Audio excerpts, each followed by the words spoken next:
जनाबाई बचपन से ही विट्ठल भगवान से बहुत प्रेम करती थी। आषाढ़ की एकादशी पर पंढरपुर में इतनी भीड़ होती है, इतनी भीड़ होती है, जहां पर विट्ठल भगवान विराज रहे हैं, इतनी भीड़ होती है कि वहां लोग दर्शन करने मंदिर में अंदर नहीं जाते। ऐसा कहते हैं आषाढ़ की एकादशी को पंडरीनाथ भगवान ध्वजा में आ जाते हैं, तो मंदिर की ध्वजा का ही दर्शन करते हैं सब। मंदिर के अंदर तो सीमित लोग जाते हैं। आषाढ़ की एकादशी को जनाबाई अपने माता पिता के साथ पंढरपुर आ गए और उस भरे भीड़ में जनाबाई खो गई। स्वाभाविक रूप से क्या होता है कि जब व्यक्ति कहीं भीड़ में खो जाता है तो रोता है, लेकिन जनाबाई नाच रही थी। क्यों? जनाबाई नाच रही थी, आनंदित हो रही थी। बोले अच्छा हुआ, अब मैं इन संतों के पास ही रहूंगी, इन भक्तों के पास ही रहूंगी, पंढरपुर में ही रहूंगी, विट्ठल के पास ही रहूंगी। ऐसी जनाबाई। माता पिता बिछुड़ गए, जनाबाई दूर हो गई, छोटी सी थी। चंद्रभागा नदी है पंढरपुर में, वहां जाकर के जनाबाई बैठ गई। प्रयास किया पंडरीनाथ भगवान का दर्शन हो जाए, पर इतनी भीड़ कि 4 दिन तक जनाबाई को ठाकुर जी के दर्शन नहीं हुए।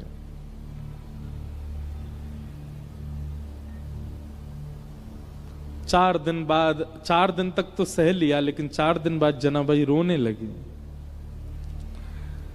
और चंद्रभागा तट पर बैठ करके वहां प्रेम से विट्ठल भगवान को कहते हैं विठोवा। क्या कहते हैं? विठोवा।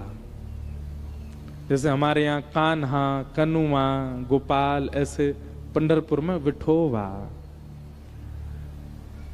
रोने लगी जनाबाई, विठोवा कब मिलोगे? विठोवा मुझसे क्यों नहीं मिल रहे हो?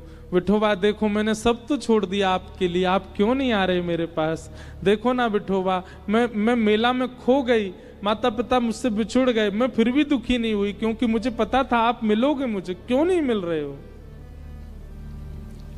इतना रोई कि उनके अश्रुओं का जल बह करके चंद्रभागा जी में जाने लगा।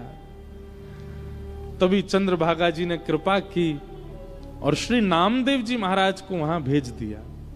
नामदेव जी पंडरीनाथ भगवान के परम भक्त हुए। मैं ज्यादा विस्तार में नहीं कहूंगा, बहुत बड़ी कथा है, मैं थोड़ी सी एक बस रास बता दूं, रास किसे कहते हैं।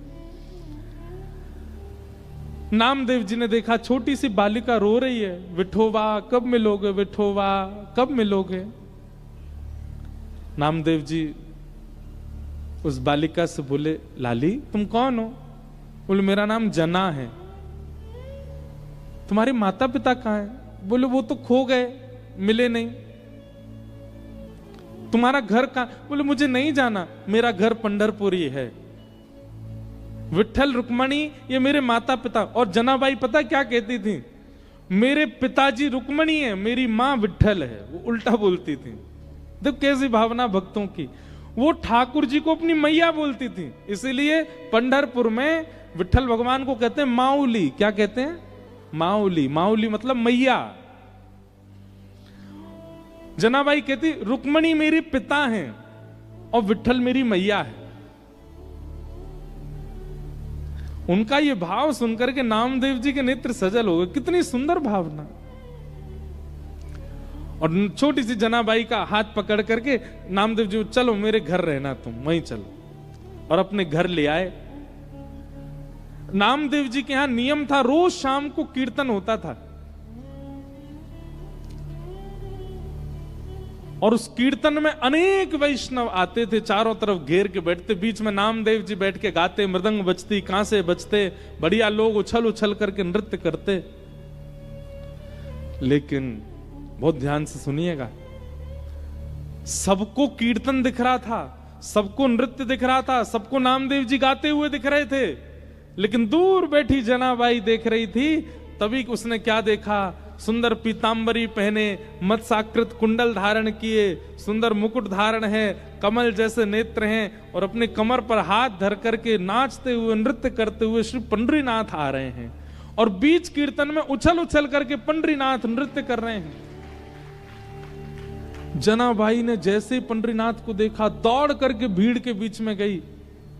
ठाकुर जी उछल उछल के नाच रहे थे। जनाबाई सबको कहती, अरे देखो विठल नाच रहे हैं, देखो विठोबा नाच रहे हैं। अब छोटी बच्ची जान के सब बोले हाँ नाच रहे हैं, पर दिख किसको नहीं रहे थे। खूब रोए और खूब ताली बजाए। ठाकुर जी ज्यों ज्यों उछल के नाचे, जनाबाई ताली बजाए। कीर्तन विश्राम हुआ, ठाकुर जी चले गए। रात भर सोई नहीं, कुछ खाया नहीं, सोचती रही कैसे नाच रहे थे, कैसे आनंद कर रहे थे। दूसरे दिन फिर कीर्तन हुआ, फिर कीर्तन में ठाकुर जी आए, फिर नाचे। जनाबाई को फिर दिखे, जनाबाई फिर चिल्लावे, दूर हट जाओ, देखो ठाकुर जी नाच रहे हैं।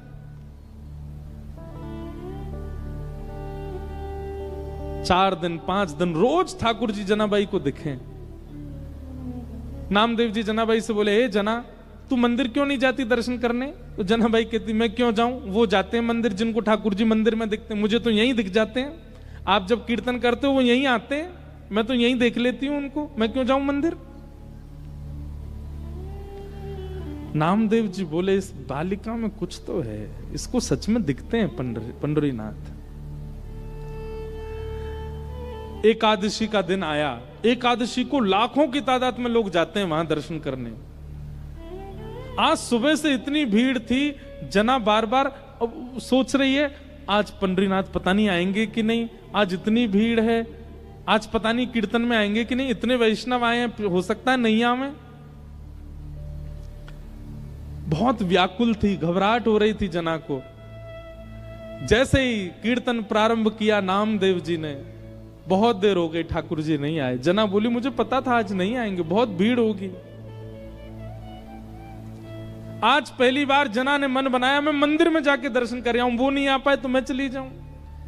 और जैसे ही जना अपने स्थान से खड़ी हुई, तभी क्या देखती है, कस्तूरी की सुगंधी आने लगी। जना ने नेत्र खोल के घुमा के देखा तो ठाकुर जी उछलते उछलते आ रहे थे, नृत्य करते हुए आ गए कीर्तन में और फिर से नृत्य करने लगे। जना इतनी प्रसन्न हो गई, मेरे लिए ठाकुर जी आ गए। लेकिन पहले जितना रो रही थी उससे अधिक रोने लगी। क्यों? बोले, आज एकादशी है, सुबेरे के भोर के 4 बजे ब्रह्म मुहूर्त से पंडरीनाथ खड़े रहे होंगे, इतने लोगों ने इनको प्रणाम किया होगा, ये बैठे भी नहीं होंगे। एकादशी के दिन ठाकुर जी का एक क्षण के लिए भी कपाट बंद नहीं होता, इतने भीड़ होती है कि खड़े ही रहते हैं ठाकुर जी दर्शन देने के लिए। जना बोली, आज ये इतने श्रमित हैं और श्रमित होने के बाद इतनी जोर जोर से यहां नाच रहे हैं, इनके पैरों में पीड़ा हो रही होगी। तो जनाबाई क्या करती, नामदेव जी धीमे कर दो गति कीर्तन की, क्यों आप जोर से गाओगे ठाकुर जी बहुत जोर से उछलते हैं, फिर आप गति धीमी कर दो, आप गति शांत कर दो। अब उनकी कौन सुने, वो तो छोटी बालिका। और तेज होने लगा और तेज, जनाबाई तो बिखर गई। अरे धीमे करो कीर्तन, पंडरीनाथ को कष्ट हो रहा होगा।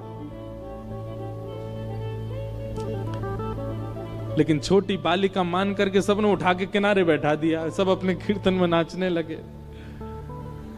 थोड़ी देर बाद जब कीर्तन विश्राम हुआ, आज जना की रुदन में हुंकरियां आने लगी, श्वास रुकने लगी बार बार, और बार बार हृदय पे हाथ रख के बोले, अरे कोई पुजारियों से जाके बोल दो कोई लेप लगा दें, कोई पुजारियों से जाके बोल दो अब मंदिर बंद कर दें, मेरे विठल को, मेरे विठोबा को बहुत पीड़ा हो रही होगी, कोई उनके चरण दबा देना, घी की मालिश कर देना। रोते रोते रोते रोते अर्धरात्रि हो गई, चिंता में आ गई, पता नहीं चरण दबाए होंगे कि नहीं। जनाबाई की इस विरह वेदना को ठाकुर जी सह नहीं पाए, और इतने में ही अर्धरात्रि में नामदेव जी के घर के आंगन में जहां जनाबाई बैठ के रो रही थी, ठाकुर जी प्रकट हो गए साक्षात। और प्रकट होकर के यही पंडरीनाथ, यही विठल भगवान जनाबाई के सामने खड़े हुए, और खड़े होकर तुरंत बैठ गए, अपने दोनों पैर जनाबाई की गोद में दे दिए, ले रोए मत, दबा ले मेरे पैर, इतना रो रही है सुबह से। जनाबाई रुको, मैं घी वो भी लेके आया हूं, ले घी लगा पामन में, इत्र लेके वो भी लेके आया हूं अपने संग, अपने आप ही व्यवस्था लेके आए सारी। ठाकुर जी बोले अब पाम दबा मेरे, और जनाबाई घी लगा रही है, उस पर इत्र लगा रही है, ठाकुर जी के कोमल कोमल चरणों को अपने हाथों से दबा रही है। लक्ष्मी जी कह रही है जो सौभाग्य मुझको नहीं है वो इस जना को प्राप्त हो रहा है। इसे कहते हैं रास। क्या कहते हैं? रास। ये रास है। रस और रास में ये अंतर है। जनाबाई बोली छोटी बच्ची है, उसको वेद स्तुति तो आती नहीं। आपने कुछ खाया? ठाकुर कल क्या खाया था आपने? ठाकुर जी बोले दाल चावल खाए, पूरन पोली खाई। अच्छा, परसों क्या खाया था? ठाकुर जी बोले दाल चावल खाए, पूरन पोली खाई। बोले रोज एक ही खाते हो आप?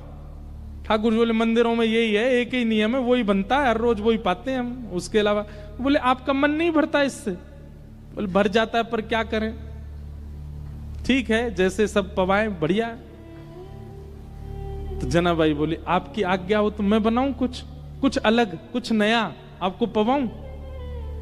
ठाकुर जी बोले अर्धरात्रि को? बोले हाँ मैं बना दूंगी, मुझे अच्छा बनाना आता है। अब सोचो, ये चिंतन की बात है।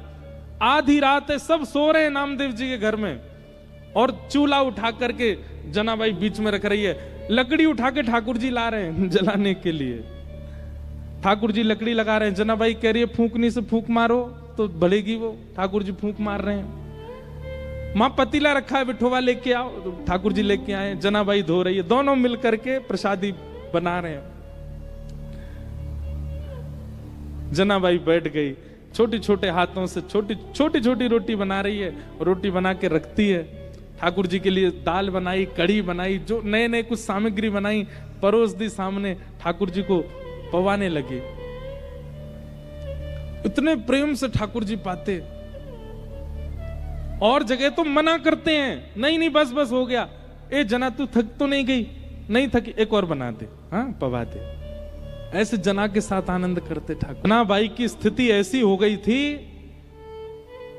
एक बार जब जनाबाई की उम्र हो गई, बड़ी हो गई जनाबाई, तो कबीर दास ने जनाबाई के बारे में सुना। बोले महाराष्ट्र में एक परम भक्ता है जनाबाई। तो कबीर दास दर्शन करने के लिए गए। तभी किसी से पूछा जनाबाई कहां? बोले आगे वाली गली में घर है उनका, मिल लीजिए। कबीर दास जैसे गए तो वहां पे महाराज भीड़ लगी थी, लड़ाई हो रही थी। दो माताएं एक दूसरे से लड़ रही थी। कबीर दास जी ने जाके पूछा भाई ये लड़ाई क्यों हो रही है? बोले अरे ये जो लड़ रही है ये इसका नाम है जनाबाई। ये दूसरी मैया से इसलिए लड़ रही है, कल कंडे थापे थे ऊपर, कंडे समझते हैं, गोबर के उपले थापे थे। अब उनको निकाल के ले जाने में अब ये जनाबाई कह रही है कि ये अपने कंडों के साथ मेरे कंडे भी ले गई है।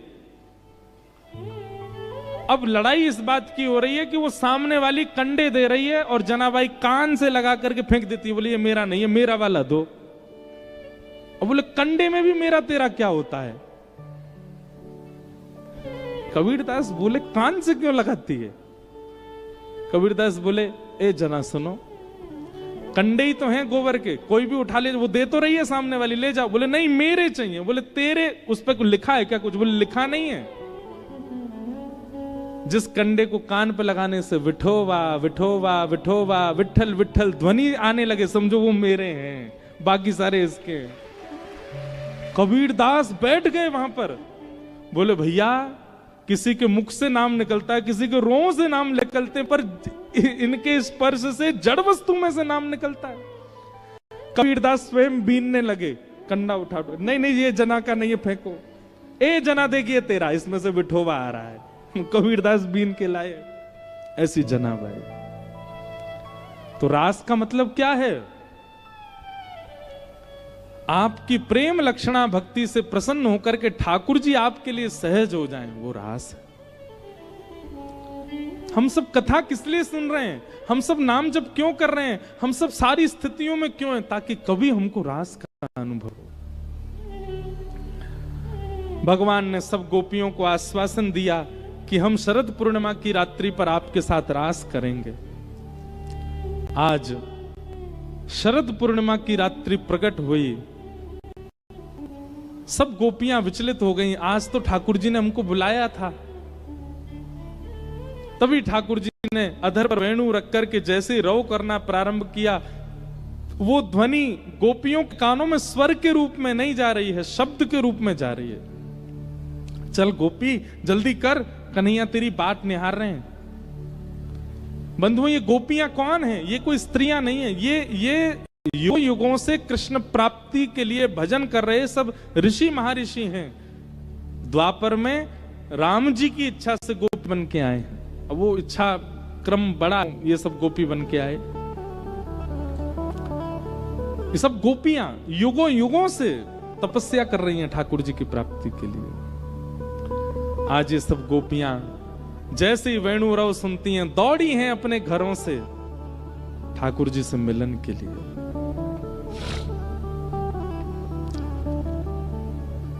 जैसे इतनी गोपियां आई, ठाकुर जी ने आकर के पूछा, अरे भाई तुम सबके आने का कारण, इतनी रात को क्यों आई हो?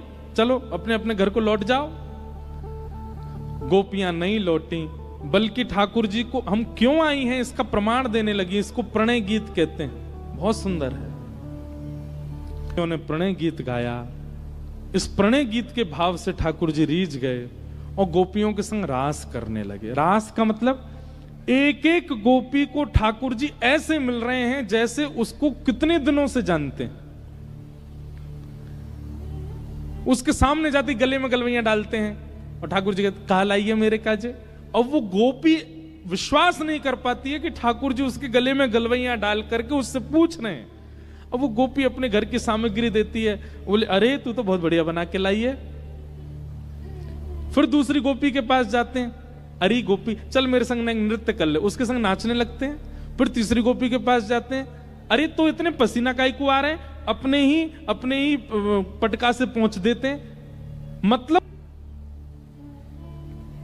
लेकिन बिना गुरु निर्देश के ठाकुर जी मिल गए, बिना गुरु आज्ञा के ठाकुर जी मिल गए, बिना गुरु कृपा के ठाकुर जी मिल गए। इसलिए वह हुआ जो नहीं होना चाहिए था। इतनी सहजता ठाकुर जी की हुई कि गोपियों के चित्त में मान आ गया।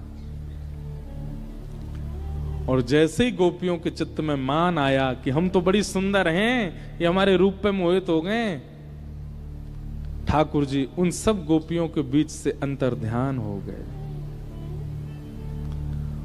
और जैसे ही ठाकुर जी अंतर्ध्यान हुए, सब गोपियां विचलित हो गईं, व्याकुल हो गईं। और व्याकुल स्थिति गोपी पुकार करके कहो, हे सुन राधिका दुलारी, सुन राधिका दुलारी, तेरे द्वार का भिखारी, तेरे द्वार का भिखारी, तेरे श्याम का पुजारी, एक पीड़ा है हमारी, श्याम ना मिला हमें, श्याम ना मिला हमें, श्याम ना मिला हमें, श्याम ना मिला हो हमें, श्याम ना मिला हमें, श्याम ना मिला हमें, श्याम ना श्याम ना मिला।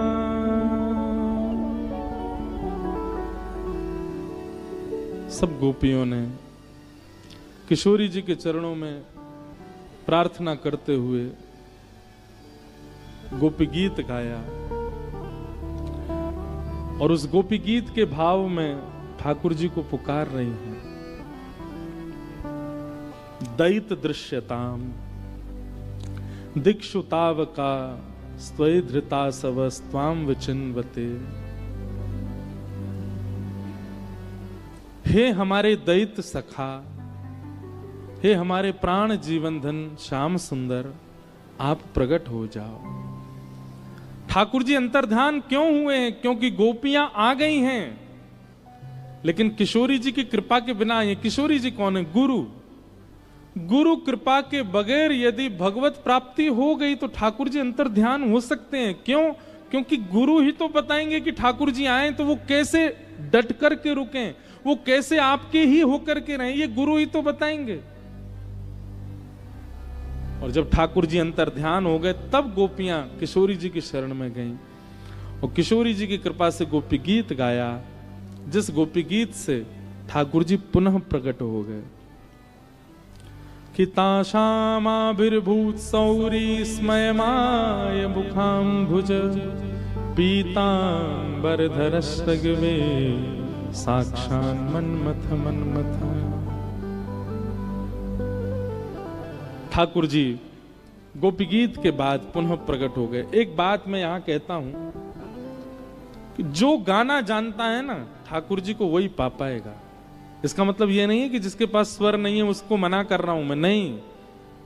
जो भाव लिखता है, जिसके भाव प्रकट होते हैं, तुरंत कोई भाव प्रकट करके ठाकुर जी को रिझाने के लिए बना के गा देता है। हां, उसमें लोक रंजन की भावना नहीं हो, संसार के लोग उससे रीझें, ऐसी भावना नहीं, केवल ठाकुर जी के लिए लिखता है और गा करके सुना देता है। ऐसे व्यक्ति को ठाकुर जी बहुत जल्दी मिल जाएंगे।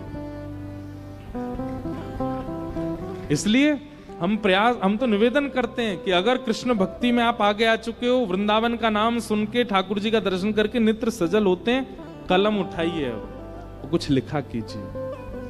अपने हृदय के भाव एकांत में, वो किसी को नहीं दिखाने, केवल ठाकुर जी को सुनाने, प्रस्तुत किया करो।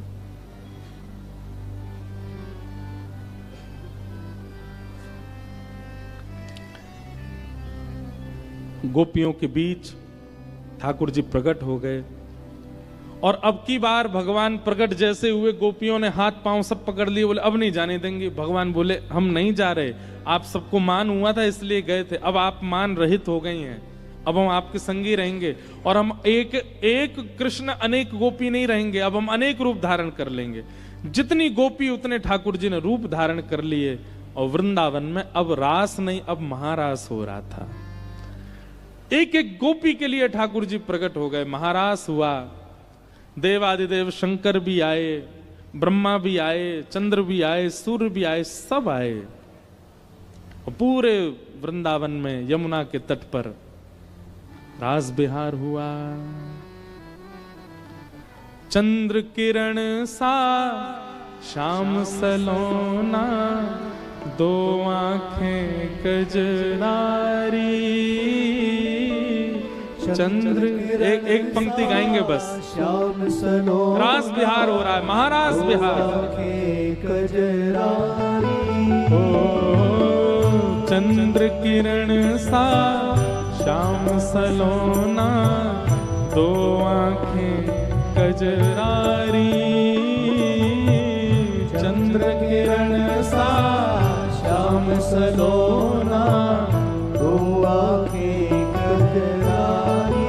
ओ ठुमक ठुमक नाचे गोपियन के संग, जग का पालन हारी।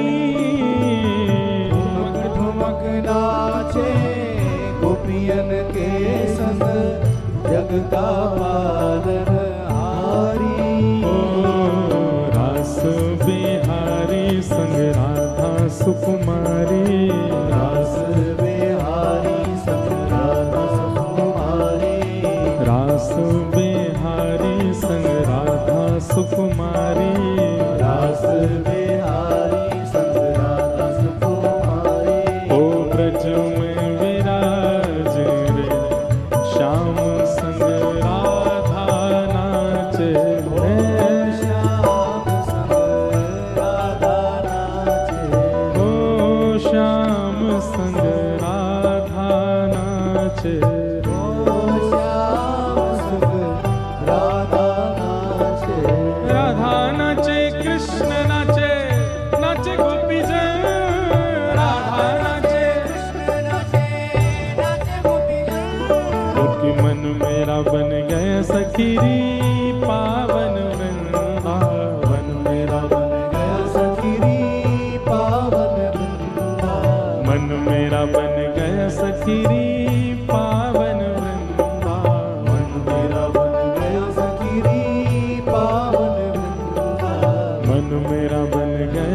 सखीरी पावन वृंदावन। मेरा बन गया सखीरी पावन वृंदावन। मन मेरा बन गया सखीरी पावन वृंदावन। मन मेरा बन गया सखीरी पावन वृंदावन।